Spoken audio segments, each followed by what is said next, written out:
Il veut accumuler les symboles. À l'heure où la multiplication des réformes a provoqué une coagulation des mouvements sociaux, étudiants, cheminots, etc.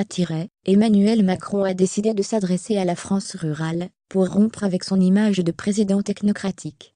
Ainsi, le chef de l'État a accepté de répondre aux questions de Jean-Pierre Pernaut, lors d'un entretien en direct, qui sera simultanément diffusé sur TF1 et LCI pendant le JT de 13h, ce jeudi 12 avril.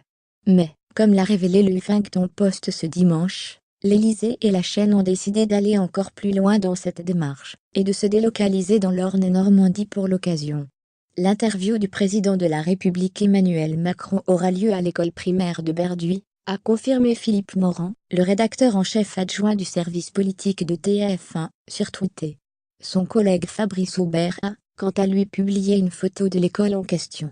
Interrogé par RTL, le directeur général adjoint du pôle information du groupe TF1, Thierry Tulier, a expliqué les raisons de ce choix.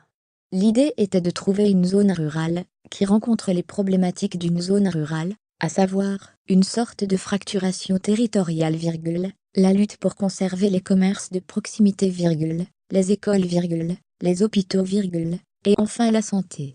Nous avons trouvé une commune qui nous paraissait cocher toutes ces cases. Berduy, commune de 1100 habitants, justifie-t-il.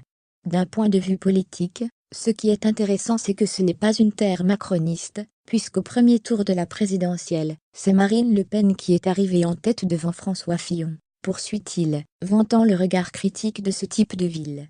On connaît aujourd'hui le fond des reproches qui peuvent être faits au président, justifiés ou pas. Président des villes, président des riches, président un petit peu éloigné.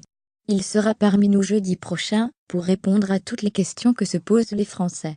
Guillemets.